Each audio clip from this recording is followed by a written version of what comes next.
propósito de hoje, né? Vocês estão trazendo, né, pessoal? O pedido de vocês, a cartelinha, para vocês estarem orando, apresentando, pedindo a Deus no nome de Jesus. Se você não tem, é só pedir aí que os obreiros entregam para você. Hoje nós vamos falar sobre vida, e é por isso que eu estou vindo aqui para o Evangelho de João, no capítulo de número 10. Pastor, não está escrito lá não, mas você vai entender já já. João capítulo 10, o versículo também de número 10.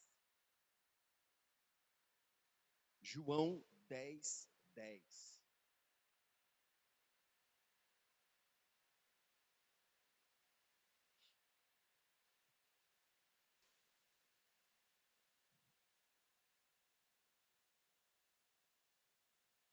Pessoal, deixa eu falar com vocês. Eu tenho visto muitas pessoas tentando explicar a Bíblia Sagrada e às vezes de uma forma muito radical, elas terminam tirando o foco de Satanás e colocam no homem. Nós sabemos que o diabo, ele tentou ser igual a Deus. Vamos lá, quem era Satanás? Quem era Lúcifer, né? Então o pessoal tem só Jesus, mas vamos lá. Então, Lúcifer é anjo de luz. Nós sabemos que ele era um dos que estava lá no céu, né? A palavra de Deus nós temos todos os relatos bíblicos que comprovam que ele era um anjo de luz que estava lá no céu, regia o coral. Por isso que se tem uma área muito atingida por Satanás, são os ministros do altar, aqueles que louvam em cima do altar, aqueles que realmente vêm para cima do altar. Não é só o pastor, não é só o membro, não, mas também os ministros do altar, porque ele era um desses que estava lá, que regia o grande coral de Deus. Então, se tem uma coisa que o diabo nunca quer, é um louvor perfeito que agrade a Deus. Satanás nunca quer que a gente venha louvar a Deus com coração, com perfeição. A gente tem uma ideia errada, né? As pessoas têm uma ideia errada do que é oferecer o melhor para Deus. Então, as pessoas acham que oferecer o melhor para Deus, olha, eu canto desafinado, mas é o meu melhor para Deus. Não, não funciona bem por aí assim, não. Se você não tem talento para cantar, na questão de estar aqui em cima do altar, né? Porque às vezes eu vejo pessoas que falam assim, pastor, eu queria louvar, eu queria estar no altar, abrindo culto e tal, fazendo e acontecendo. E aí tem muita gente que vai achar que é preconceito que eu estou falando. Não tem nada de preconceito, não. Né? Você não vai, por exemplo, ninguém, né? Milhões de pessoas, né? Milhares de pessoas, centenas de pessoas, não vai ao show de uma banda de um cantor desafinado. Você já viu hino? Nunca vai. Então, ninguém vê isso com preconceito, né? Agora, porque a gente está falando a respeito disso, tem gente que comete negócio de homofobia, preconceito e aquele rolo danado, né? Aquele monte de atribuição que estão dando aí agora. Mas tudo bem. Pastor, o que isso tem a ver com a mensagem de hoje? É só para você entender que o causador de toda essa confusão não foi ninguém. Foi uma pessoa que era para estar lá na posição que ele estava, era para ter permanecido até os dias de hoje, mas simplesmente decidiu se rebelar e se tornou hoje o quê? O príncipe das trevas, Satanás. Então, o intuito de Satanás é fazer tudo aquilo que é contrário o que Deus faz. Então, independente se alguém na Bíblia, Jesus está dizendo que está seguindo o caminho de Satanás, mas nós sabemos que o pai de tudo isso, de tudo aquilo que gera destruição, de tudo aquilo que gera morte, é Satanás. Então, esse texto aqui, tem muita gente que fica atribuindo, não, pessoal, quando Jesus fala aqui, ele não estava falando de Satanás, como se dissesse assim, ó, gente, então não se preocupa não, que o diabo não tem nada a ver, né? Não, tem que tomar muito cuidado. Sim, o diabo faz isso aqui pior. João 10, 10, olha o que ele diz aí, ó. Palavras de Jesus. Jesus, ele classificou Satanás também, isso aqui nós podemos atribuir a ele. O ladrão não vem senão a roubar, matar e destruir. Então, são três atributos aqui que Jesus está, né, na realidade são quatro. Primeiro, chamando ele de ladrão, né, que é a finalidade dele. Ele vem, por que nós atribuímos? Por que é chamado dessa maneira, de ladrão?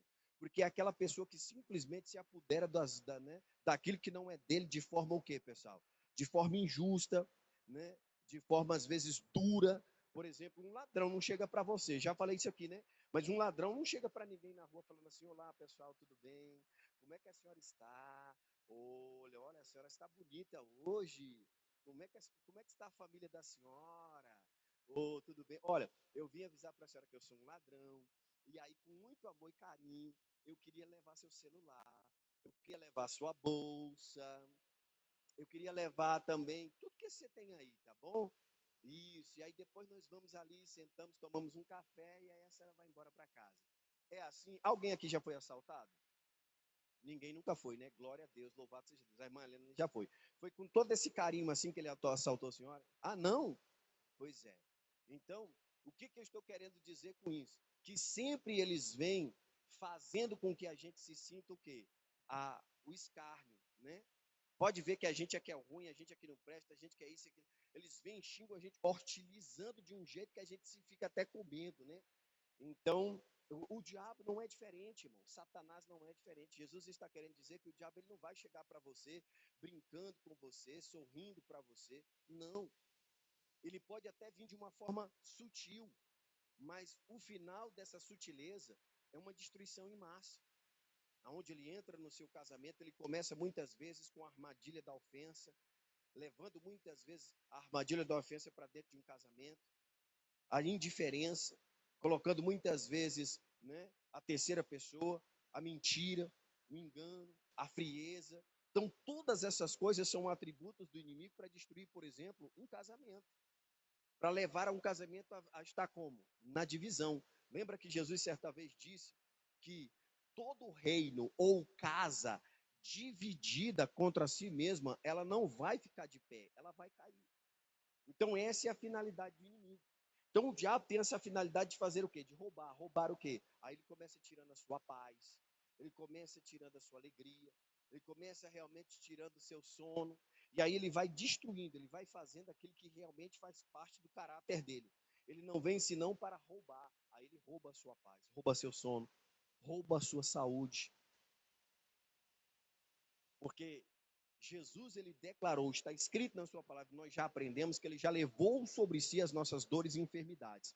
Então, todas as nossas enfermidades, todas as nossas maldições, Jesus já levou sobre si. E a Bíblia diz que tudo que diz respeito à vida e à piedade, Jesus já trouxe para nós. Então, se Jesus já trouxe tudo que diz respeito à vida e à piedade, e ele já crucificou lá na cruz, deixou lá cravado na cruz os nossos pecados, nossas iniquidades, nossas doenças, nossa miséria, tudo isso, pessoal, por que, que o inimigo tenta tirar de nós muitas vezes? Porque é isso que ele faz, ele tenta pegar e fazer o quê? Ele tenta tirar o que Jesus nos deu para colocar de volta aquilo que Jesus tirou, para colocar de volta aquilo que Jesus já anulou da nossa vida. Então o diabo ele tenta trazer de volta o que Jesus já tirou, aquilo que ele já anulou. Então Jesus começa dizendo que ele veio senão para matar, roubar e destruir. Aí ele diz: "Eu vim para que tenham vida e a tenham com abundância". Então está aqui a diferença. Nós precisamos compreender isso. Então toda a anormalidade em um casamento, ou seja, toda confusão, toda contenda, é claro que aí vem também algumas questões que, como eu falei, irmão, a gente precisa estudar muito, aprender muito para compreender, que aí é onde as pessoas precisam entender, é claro, né, que tem situações que a gente tem que entender que somos nós quem às vezes vamos dar legalidade para o inimigo agir. Por isso que tem muita gente que fala assim, mas nem tudo é o diabo. Não, realmente, mas ele se aproveita de tudo. Nem tudo é o diabo, mas ele se aproveita de tudo. Ele se aproveita muitas vezes de uma pessoa que não tem entendimento, desprovida de conhecimento, por exemplo, de uma esposa desprovida de sabedoria, porque uma esposa desprovida de sabedoria, ela não vai saber muitas vezes como lidar. A pessoa ela acha que reclamar é mais fácil do que dobrar os joelhos, orar a Deus e pedir a Deus sabedoria para saber lidar com aquela situação. Ela acha que bater de frente vai resolver o problema.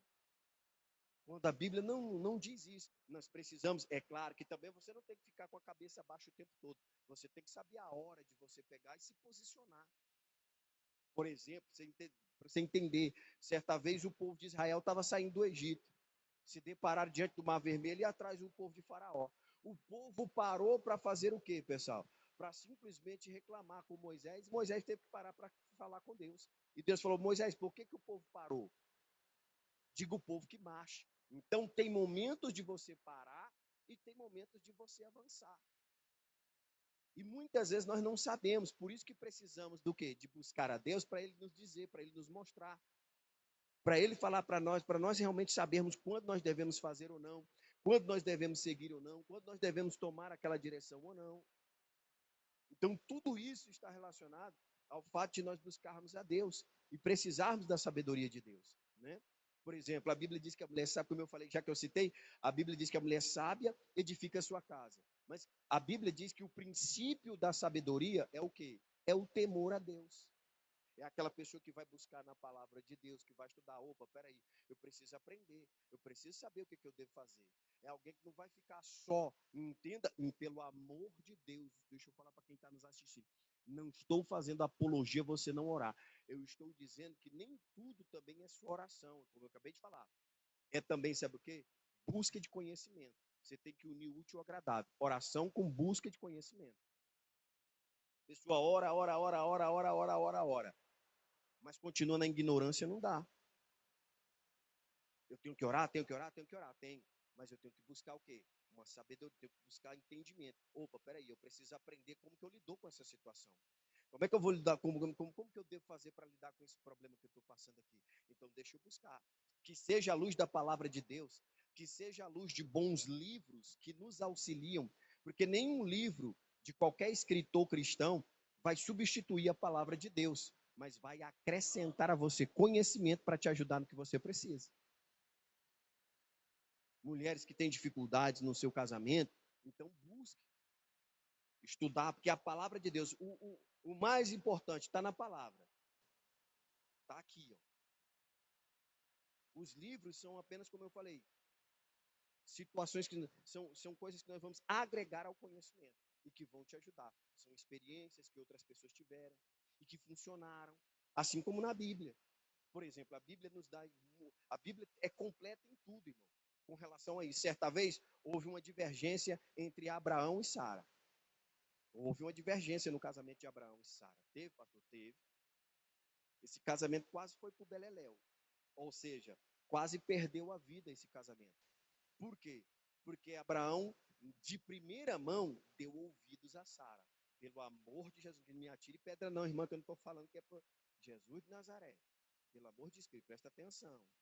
Ele não consultou a Deus, ele ouviu ela e antes de ter feito, porque preste atenção, conselho não significa, a Bíblia diz que na multidão de conselhos, é tão tal que Provérbios fala isso, que é muito bom você ouvir bastante conselhos, mas não significa dizer que quem te deu o conselho, você é obrigado a acatar aquele conselho que você simplesmente ouviu, porque a decisão de fazer ou de seguir é seu. A pessoa te deu um conselho, você quem diz, ou você que vai ponderar e vai dizer, opa, peraí, isso aqui realmente, meu Deus. E foi o que aconteceu com Abraão. Sara, precipitada, e talvez Abraão, no seu momento de fragilidade emocional, que deve ter sido isso que aconteceu, ele pegou e deu ouvidos a Sara. Quando Sara disse, olha, tá ali a empregada, deita com a empregada e tem um filho com ela, porque eu já estou velha. Mas Deus falou para Abraão, não, mas não é com ela, é com a Sara. Então espera. Deixa que eu sou o Deus do milagre. Eu sou o Deus que vou fazer o sobrenatural acontecer. Mas Abraão não consultou a Deus. É aí onde entra aqui, ó, tá vendo? Ele tinha que ter feito o quê? Tá bom, Sara. É isso que você quer? Mas fala o seguinte, espera só um minutinho que eu vou falar com Deus e vamos ver o que é que Deus acha a respeito disso. Porque até então, que eu me lembro, não foi isso que Deus pediu para eu fazer. Mas ele não fez. Ele já foi lá então, talvez para aquietar o coração da Sara, que estava angustiada, né? E foi lá e fez. O que aconteceu depois, pessoal? A H começou, depois que engravidou, começou a fazer o quê? Começou a humilhar a sua patroa. Começou a gerar, e a Bíblia diz que houve dissensão, discórdia, contenda, foi briga feia. A situação foi feia, o negócio foi feio. Tudo por causa disso. Mas Deus mostrou para Abraão, Abraão, mas você não falou comigo, meu filho. Você devia ter consultado, eu ia te dizer o que você devia fazer. Então, às vezes, são precipitações. E logo mais na frente, aí olha agora eu vou, para você entender. Quando chegou lá na frente, depois que H teve o filho e que Sara também teve o filho, chegou o momento que os dois começaram a crescer e Sara viu que não tinha como os dois crescer junto. Aí Sara chega para Abraão dizendo assim, Abraão, manda essa mulher embora, Abraão.